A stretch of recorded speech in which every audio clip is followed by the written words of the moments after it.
Hello everybody and welcome back to another forecast. So in this video we're going to be talking about all the severe weather we've been seeing over the past few days, as well as what we're going to be seeing for the future. This is our day 2 outlook for tomorrow, which is going to be Thursday. We're going to be seeing this severe weather outlook for, again, Thursday it's going here in Texas. Friday I believe we're seeing a lot of Gulf Coast coming back, and then Saturday a little bit of a risk here in this Georgia and kind of the Florida Panhandle region. We've been seeing a lot of severe weather across the United States, and that's because we had a few big troughs that have just been forming right here in the Rockies. So I'm going to move to my viewer right here, 500 millibar level. We have going on here, trough way out in here. You can see our turning of the wind. So our low pressure's centered, and not really centered anywhere, but you can kind of understand there's a trough trying to form its way down here. And as this finally matures, it'll end up ejecting its way to the east. We're looking at this product right here. This would be right now, kind of. The right now time is about right here, so I'm not going to look too much at this. Right now I'm looking at tomorrow's risk, which is the day 2 outlook. Although when you might be seeing this video this might be the day we're talking about. I'm making this video Wednesday night. Remember, I'm still a high school student, so I have to find time to make these videos. But that is the plan here. So let's move this forward a little bit. For Thursday night, we're seeing this trough kind of centered here in the Rockies, and there's good amount of belt strong flow aloft with it as well. The issue is it's very negatively tilted, or not negatively tilted, fairly positively tilted. Kind of see the axis isn't really how you want to see. Usually with severe weather events, you want to see an axis of tilt kind of back towards the northwest regions, right? And that ends up meaning that your contour lines are going to bend and they're often going to kind of diverge. Kind of imagine this being our trough, right? And when these winds diverge, they turn away from each other, and that's where you bring up air from underneath, and that's where we get our storm formation at the surface level. However, with this trough, we're not seeing really much divergence at all, right? Because it's very positively tilted. A lot of these are very uniform, so there's not really any divergence to be had at the system, at least at this current moment, and for Thursday specifically. Go down to the surface. That's where most of our things happen. You can kind of see a little low pressure right here, a little surface low. We can see this because of the rotation, bad color. See, the wind barbs are coming out of the southwest here. These ones are more out of the east, more from the north here. More kind of converging to one spot here. But that's kind of where our low pressure would be, somewhere around here, rotating counterclockwise. That's how I know it's low pressure. The main initiator for this event will be the dew point, the dry line. So we can see here there's a lot of drier air on this half and a lot more moist air on the other half, right? You can see the 65 dew points right here, the 8, just better moisture on the eastern half of this dry line. So essentially what happens is if we have winds moving towards the dry line, for example, air right here is going to be moving towards this dry line. I'll actually draw the dry line in here so we can kind of compare, work this pen here. We can compare the dry lines right here, and we have a wind with the temperature map here. Some of these winds on this side are moving towards the dry line. So what we could end up seeing is a few storms forming right here in the dry line, and these will move off more discreetly as well. You can see our storm motion vector by looking at the mean layer wind here. Very perpendicular to the boundary. They're very off the boundary and basically going directly east. However, what that could mean is that we end up seeing kind of some left movers and right movers running into each other. Not always what you want to see for like discrete supercells. There's not a huge amount in place for this, and the main reason why this is a risk is going to be for CAPE. If you look at the day 2 outlook right now, there's a broad 2% region here off the dry line, because originally these storms could be surface based and maybe bring us to maybe a few tornadoes or just supercells in general. I don't look at supercell tornado parameter, or excuse me, significant tornado parameter as much as I used to, because it's not as accurate of a product to look at. You can kind of see here, right, a little bit of plume of higher numbers, 3.5. That means there's better chances of tornadoes here, even in the overnight hours. Supercell composite, I do like supercell composite quite a bit, but again, same thing, not super strong stuff going on here, but you could have a discrete supercell or two that's able to actually work with its environment. I'm also going to take a sounding of this right off the dry line. We'll take it at storm hour right at 0Z. See with the CAPE here, there's a decent plume of CAPE all the way into 3Z or 9 p.m. Central Time. So I'll just take a sounding, and then we'll get on to the next day of the outbreak, just because it's not really an outbreak, but the next day of the event, just because Thursday isn't very prolific in any sort of way. We can see here lots of 3 cape. So that's something I like to look at a lot. 3 cape here, 220 joules per kilogram. That's a butt ton of it. We also have rotation to an extent in the lower levels. It's not very well defined, but it's more streamwise. These elements, if you draw a line from the right mover dot right here, and you draw it to the winds, you can kind of see there's not much component of crosswise vorticity. Crosswise vorticity is as if like this line here was like if we had a line of winds right here. This is this is streamlines because we're seeing it's perpendicular, right? If I drew a vector from here to here, it's mostly perpendicular from that line. Whereas if I saw winds kind of like this would be crosswise vorticity right here, because the winds are kind of parallel and they're moving in the direction.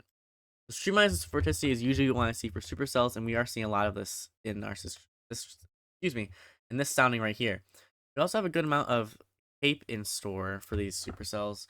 Not not as much as I saw in some of the earlier soundings. I was seeing 3500 at some point with some of these a few days ago, but it has definitely decreased since then. The main risk though is going to be hail. You can see this right in the freezing layer. This is our hail growth zone between -20 degrees Celsius and 0 degrees Celsius. So if there's a lot of cape in here, that means that any hail embryos that are forming within our storm, I imagine this is our storm, right?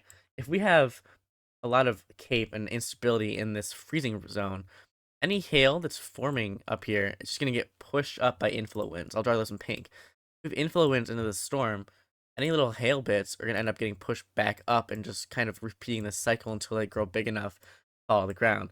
That's how we could see severe hail with this event for sure. So I'm interested on how this will play out as well.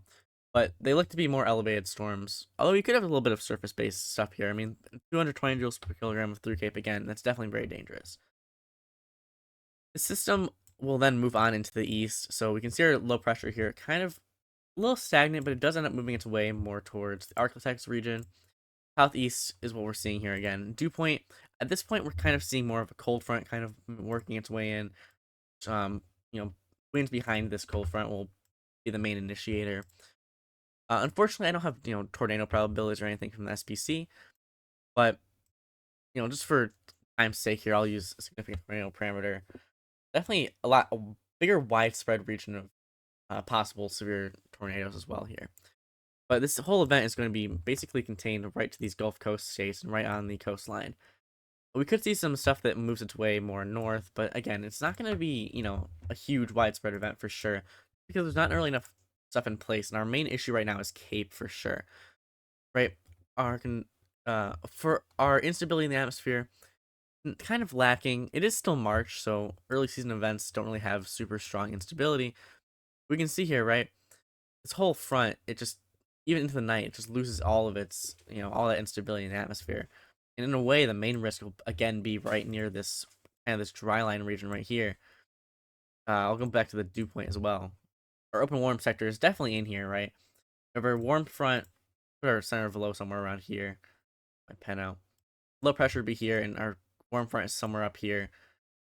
And then we can see dew point just really shows it very well. Our open warm sector in here. More colors. Whole region here is our open warm sector, so this is where any supercells could form and basically just work their way. Especially if they're discrete. If they're able to stay ahead of this cold front, they could be discrete and could pose a risk. I'm actually gonna take a sounding from just kind of ahead of the cold front, and I'll take one right on it as well. Something else I also like to look at is surface vorticity. So with this cold front, it doesn't like seem to be a huge bunch of surface vorticity. The RAT model might be able to show me more. So 3 cape and surface vorticity are our main way of telling if there's gonna be tornadoes. Not very well defined, but there is a good amount of 3 cape kind of pushing its way into this whole region. So if surface vorticity were high enough, we might be able to see a few discrete elements coming out of the cold front storms. This sounding here is taken right on the cold front. There's again a little bit of turning, but just kind of messy in a whole way.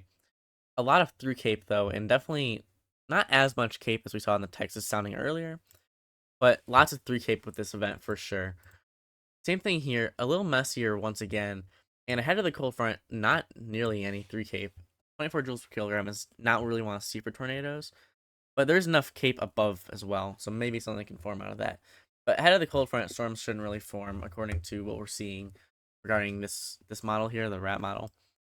There is better turning in this sounding here, but it really just depends on how the event's going to play out. We're a little bit far out too. We're still about 2.5 days ahead right now, so we gotta take everything with a grain of salt at this point still. But there is definitely a possibility for hail, and I think that's the main risk with all this event, even into Saturday and stuff. Over this whole region, there's just going to be countless opportunities of higher, higher instability in the atmosphere, especially in those higher levels here. Like we've been saying, this hail growth zone. So if there's enough instability in that region, we could definitely see some good hail going on from this whole event as a whole, especially over such a widespread region as well. But this won't be a huge prolific tornado outbreak or outbreak in any sense, really. It's more localized regions with these slight risks here. Maybe somewhere we could see an enhanced risk, but I doubt it. It doesn't look to be too amazing, but it's definitely something to look out for, even if you're in these regions. For a Saturday outlook, we have a little day 4 outlook right here. Florida Panhandle and Georgia, like I was saying in the beginning of the video. Again, that's just because of the higher cape in the region. According to the NAM model, doesn't really have the cape really anywhere in the risk zone. But just this whole thing here, there could be enough instability right in the cold front. You don't always know, especially with considering that's our main forcer. Right here, our cold front is most likely draped somewhere around here. I'll let it play out a little bit so I can see a little more. But yeah, there's our cold front. As that sweeps through, I have a feeling we're gonna see a little bit of instability in the atmosphere. So that's again one of our main risks here, just the instability.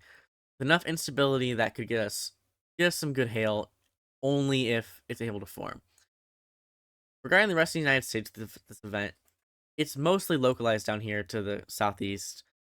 There's not really good surface low development anywhere else. Friday, I did see a little bit of kind of a more broad open warm sector, right? So here's our Friday storm hour, 6 p.m. Central Time. We do have Illinois kind of stuff going on here. A lot of warmer temperatures, but there's just not really forcing to go on here. Like a sounding from just kind of central Illinois, right up next to that cold front. You can see there's a huge, very warm and moist air as well. Relative humidity, very high. But this just isn't really supportive of really what you want to see for tornadoes or supercells in any way. Just there's no cape. Nothing's going on how you'd want to see it. So that's how we look at that. There's there's technically turning, but there's just all this rain is gonna fall on itself, and this whole thing would never form. Could see some thunderstorms though, and that's probably what the SPC has out for that day. See right here as well. I believe this is our Friday outlook. We have this more broad area of thunderstorms, so that's kind of what I'm seeing here. It's just this big open warm sector, especially the dew points being higher in that region as well. So should be interesting this whole event.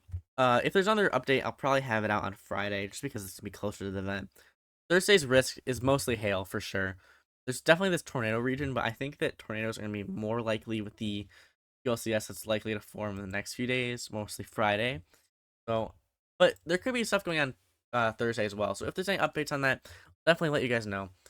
The only other thing I want to talk about this event is it's very about El Nino. I just kind of looked up El Nino here. I'll open this in the tab as well. Something I talk about in this channel a lot is how El Nino is happening. So basically my entire meteorological experience, we've been in a La Nina. There's been a really strong La Nina since 2021, and that's when I started high school. So we've been seeing a La Nina for a while now, and understanding the El Nino and how it affects our weather is also very important to me. So what happens with El Nino is that the main risk for severe weather mostly stays contained to the Gulf Coast states, because the stronger, and right here, Pacific jet stream, that's our main jet stream that's over the United States. The polar one kind of gets pushed further up. So what we end up seeing is a lot of low pressure that stays more contained to the south, and we end up with a few more events, something like that. And that is what we're seeing with this event too. Low pressure that forms right off the Rockies from the 500 millibar trough. Cyclogenesis occurs once it reaches off the mountains, and this low pressure just moves on its way on east. So another El Nino event.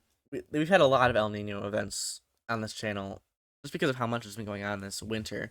I think there were just countless days in January and February where we just kept seeing El Nino based events that were mostly really Gulf Coast events. There were a few days where there's just continual Gulf Coast events right in this region right here. So interesting to see how that works and how that plays in.